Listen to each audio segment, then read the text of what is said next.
Stage पे कोई risk नहीं लेना चाहूंगी। मुझे शो में आपसे गले मिलने का कोई शौक नहीं है।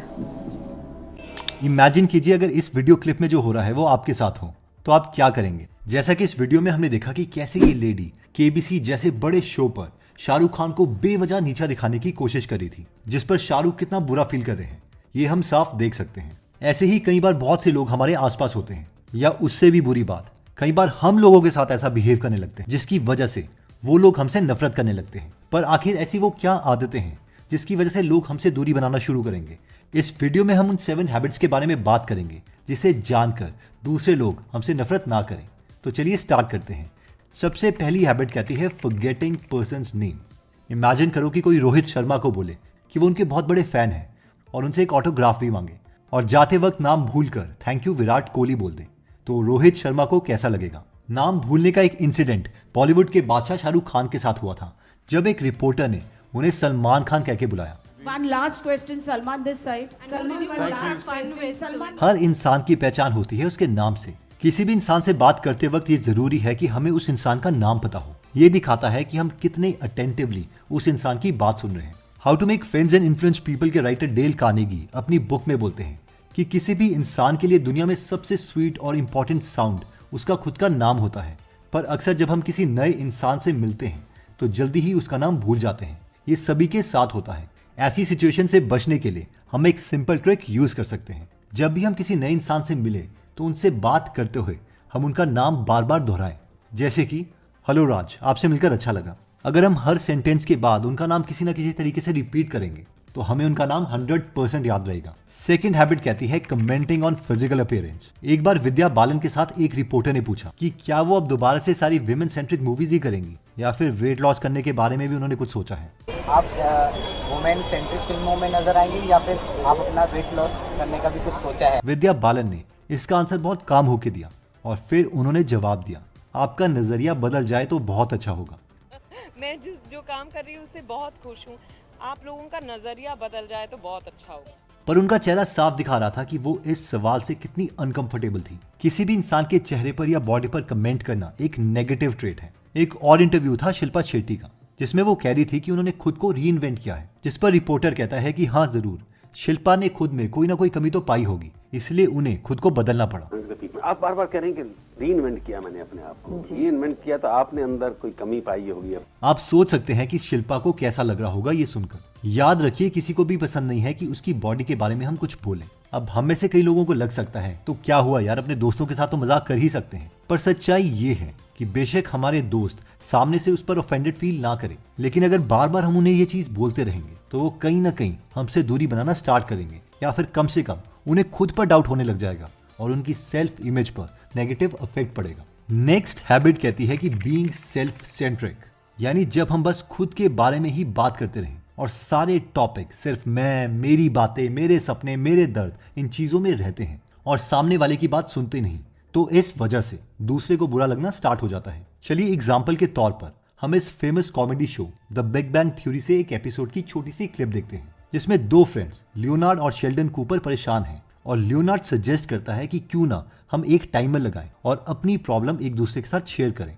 और फिर उसके बाद एक दूसरे को सजेशन दें कि वो कैसे उस प्रॉब्लम से बच सकते हैं। इस पूरी वीडियो में हम देख सकते हैं कि शेल्डन बस खुद के बारे में ही बात कर रहे थे और अपने फ्रेंड लियोनार्ड को कोई सोल्यूशन नहीं दे रहे थे, जिससे लियोनार्ड उनसे चिढ़ने लगते हैं। इस लाइफ में हमें बहुत से ऐसे शेल्डन्स मिलेंगे, पर याद रखिए कि हमें इन लोगों से इंस्पायर नहीं होना है, क्योंकि सेल्फ सेंट्रिक शेल्डन के कैरेक्टर कहानियों और कॉमेडी शो में बहुत अच्छे लगते हैं, पर रियल लाइफ में ये बहुत ही इरिटेटिंग हो जाता है और ऐसे लोगों से लोग दूर ही रहना पसंद करते हैं। जब भी हम किसी से बात करें तो ये हमारी रिस्पॉन्सिबिलिटी होनी चाहिए कि हम अपने बारे में अगर बात कर रहे हैं तो उनके बारे में भी जरूर सुने।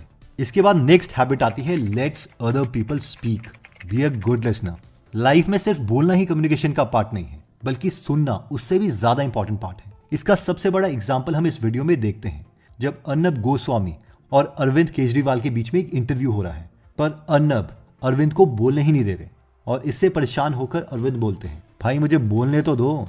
See, Arvind. I'm coming to that. Arvind, please allow me to complete my sentences. Not one what you did. But let me speak. But that's what you did. But let me speak. Didn't you do that? But let me speak. No, but did you do that? But let me speak. No, but Can I answer your question? But did you or did you not do that? Can I answer your question? No, but answer this specific counter. Did you or did you not do the same internal inquiry? आप खुद सोचो, अगर आप किसी से अपनी life के बारे में इंपॉर्टेंट बातें कर रहे हो और वो इंसान आपको बोलने ही ना दे और बार बार अपनी बात बीच में ले आए, तो आपको कैसा फील होगा? वेल, एग्जैक्टली सेम फील होगा दूसरे इंसान को भी, अगर हम उनके साथ ऐसा बिहेव करते हैं। एक अच्छे लिसनर होने से हम सामने वाले को उनकी बातें सुनकर ये दिखाते हैं कि हम उनकी बातों की भी इक्वली रिस्पेक्ट करते हैं और इससे हमारी पर्सनैलिटी में एक मैच्योरिटी भी दिखती है, साथ ही में सामने वाले का ट्रस्ट भी बढ़ता है।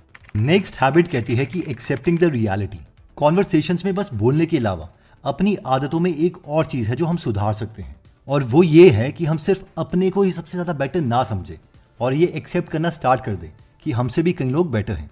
ये समझने के लिए हम इस वीडियो में एग्जाम्पल देख सकते हैं कि साजिद नाडियावाला अपनी बनाई मूवी हिम्मत वाला को 1983 वाली हिम्मत वाला मूवी से बेटर बताते हैं। हिम्मत वाला के जो डायलॉग साजिद फराद ने लिखे हैं, वो डायलॉग्स शायद कादर खान साहब के हिम्मत वाला से थोड़े ऊपर है, जबकि इनकी खुद की ये मूवी फ्लॉप थी और इसमें IMDb रेटिंग 1.7 है।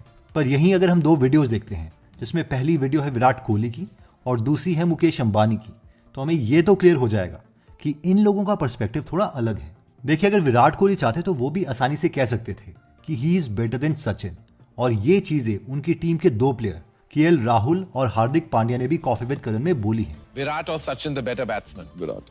और इवन विराट को यह भी पता है कि एक बार खुद सचिन ने बोला है कि विराट उनसे बेहतर निकलेंगे। Better cricket player, Sachin or Virat. How about having both of us in one team? पर फिर भी यहाँ विराट ने अपने आप को बेटर नहीं बताया और उन्होंने सचिन को रिस्पेक्ट दी। कंपैरिजन ऐसे इंसान से करते हो जिसकी वजह से मैंने क्रिकेट खेलना शुरू किया। स्किल लेवल में कोई मुकाबला ही नहीं है। He is the most complete batsman ever. कहाँ से कंपैरिजन हो सकता है? दूसरी वीडियो में हम सेम पैटर्न देख सकते हैं कि मुकेश अंबानी भी चाहते तो वो इंटरव्यू को करेक्ट नहीं कर सकते थे, ताकि ऑडियंस को लगता कि हाँ, शायद मुकेश अंबानी अपने को बड़ा समझते हैं, पर उन्हें पता है कि देश के प्रधानमंत्री ही सबसे पावरफुल पर्सनालिटी होते हैं। हमारे साथ देश के सबसे पावरफुल व्यक्ति है, नहीं नरेंद्र मोदी जी नहीं है हमारे साथ है मुकेश अंबानी जी। जब मैंने कहा कि सबसे पावरफुल या ताकतवर व्यक्ति हमारे साथ है, किस तरह से आप देखते हैं? आप मानते हैं? नहीं, मैं ये नहीं मानता हूँ, मैं आपको सीरियसली लेता नहीं। अक्सर बहुत से लोग खुद को अच्छा दिखाने के लिए अपने आप को दूसरे से बेहतर बोलते हैं, जबकि वो उनके आसपास भी नहीं होते। ऐसा करने से वो उनसे बेटर तो बनते नहीं हैं, पर इससे वो अपनी पर्सनैलिटी ईगोइस्ट जरूर दिखा सकते हैं। रॉबर्ट ग्रीन अपनी बुक 48 लॉज ऑफ पावर में ये भी चीज बोलते हैं कि नेवर आउटशाइन योर मास्टर। हम भले ही मेहनत करके बेटर हो सकते हैं, पर जो हमसे बेहतर ऑलरेडी था और जिससे हमने सब सीखा है, उसे हम अपने से बेटर बता सकते हैं। इससे हमारी सेल्फ रिस्पेक्ट नहीं गिरती, बल्कि ये चीज हमें हम्बल बनाती है। 48 लॉज ऑफ पावर में इस टॉपिक को और भी बेटर तरीके से समझाया गया है गीगल एप्लीकेशन में, जो कि एंड्रॉयड, iOS और वेब ऐप तीनों में अवेलेबल है। इसमें 1200 से ज्यादा बुक समरीज अवेलेबल है, हिंदी, इंग्लिश, बंगाली, तमिल और मराठी में। ये ऐप हमारी पूरी फैमिली की लर्निंग में हेल्प कर सकती है, तो इस ऐप को एक बार जरूर ट्राई कीजिए। इस ऐप का लिंक मैं डिस्क्रिप्शन और फर्स्ट कमेंट में दे दूंगा। नेक्स्ट हैबिट आती है एज। देखिए, एज किसी भी इंसान के लिए एक बहुत सेंसिटिव टॉपिक है, इर्रिस्पेक्टिव ऑफ देयर जेंडर। पूरी दुनिया भर में हजारों कंपनीज अपने प्रोडक्ट्स बेचती हैं कि वो दूसरे लोगों की एज को कम कर सकती हैं। हर किसी को स्वीट 16 रहने की इच्छा होती है, पर जब हम जानबूझकर इस इमोशन को किसी दूसरे में ट्रिगर करते हैं, तो इससे दूसरे को गुस्सा आएगा ही आएगा। और कुछ ऐसा ही हुआ था शाहरुख खान के साथ एक मूवी प्रमोशन में। इंटरव्यूअर ने जानबूझकर एक अच्छी बाइट पाने के चक्कर में शाहरुख खान को बोमन ईरानी से भी बड़ा बता दिया। You are the senior most over here and the producer. No, Boman is by far the senior most. Do you think Boman is younger than Shahrukh? Yeah. Shahrukh, could you please allow me if I can ask Farah and then come back to you? बेटा जो करना है तो बुड्ढा बोल दिया तूने, जो करना कर तू। शाहरुख खान ने एज यूजुअल बहुत विटी तरीके से सिचुएशन को हैंडल किया, पर जानबूझ के किसी की एज को बीच में लाना या उन्हें उनकी एज से ज्यादा का बताना उन्हें जरूर बुरा लगाएगा। और कभी ना कभी हम भी ऐसा करके दूसरे को ऑफेंड कर देते हैं जब हम किसी को आंटी या अंकल करके एड्रेस करते हैं। नेक्स्ट हैबिट कहती है एग्रेशन। कभी कभी कुछ चीजों में हम या कोई भी एग्रेसिव हो जाता है, जिसकी वजह से दूसरे लोगों को बहुत बुरा लग सकता है। किसी को पसंद नहीं है कि कोई उन पर बिना वजह गुस्सा हो, क्योंकि इस दुनिया में बहुत सी ऐसी सिचुएशन आती हैं जब अगर उन्हें एक काम माइंड और पीस के साथ हैंडल किया जाए तो ज्यादा आसानी से हैंडल किया जा सकता है। एग्जाम्पल के तौर पर हम अगेन शाहरुख खान के इस इंटरव्यू को देखते हैं। ये इंटरव्यू है 2006 का और पूरे इंटरव्यू में शाहरुख खान को बार बार एक टॉपिक के लिए कहा जा रहा है कि वो कब रिटायर होंगे। अब शाहरुख खान 40 साल के बाद क्या कर रहा है, सोच रहे होंगे कि क्या करना है, या अभी भी लड़कियों के आगे पीछे भागना है। और सोचिए अगर आप शाहरुख खान की जगह होते तो क्या करते। वेल, बहुत से लोग गुस्सा हो जाते और रूड होने लगते, या शायद इससे भी ज्यादा कुछ और कर बैठते, पर शाहरुख खान ने इसे बहुत ही काम माइंड से टैकल किया। नहीं, अब तो लड़कियां पीछे पीछे भागेंगी। आपकी उम्र में लड़कियों के आगे पीछे भागना पड़ता है, मेरी उम्र में तो लड़कियां पीछे भागती हैं। बहुत बार डे टू डे लाइफ में ऐसा होता है कि हम जानबूझकर या फिर गलती से दूसरे के सेंसिटिव पॉइंट को छेड़ने लगते हैं, जिसकी वजह से उन्हें गुस्सा आ जाता है। डे टू डे लाइफ में कई बार हम एग्रेसिव हो जाते हैं और इस एग्रेशन की वजह से बहुत बार ऐसा हो सकता है कि अच्छे रिश्ते भी टूट जाएं। इसके बाद नेक्स्ट हैबिट है bonus habit, habit number 8, which says not respecting the boundaries. इंसान कभी कभी आपस में बहुत क्लोज हो जाते हैं, चाहे वो प्रोफेशनल रिलेशन हो या फिर फ्रेंडशिप हो, लेकिन हर रिश्ते में एक बाउंड्री होती है जिसे हमें कभी भी क्रॉस नहीं करना चाहिए। इसे समझने के लिए हम सनी लियोनी का एक इंटरव्यू देखते हैं। इसे तब शूट किया गया था जब वो एडल्ट इंडस्ट्री छोड़ के बॉलीवुड इंडस्ट्री में नई आई थी, और इस इंटरव्यू में इंटरव्यूअर बार बार उनके पास्ट को वापस लाके उन्हें क्वेश्चंस पूछ रहे थे। You know, there are many Indian, not just housewives, there are, let me put it this way, many Indian married women who look at Sunny Leone as a threat towards their husbands, and they believe that their husbands are all going to be taken away by Sunny Leone.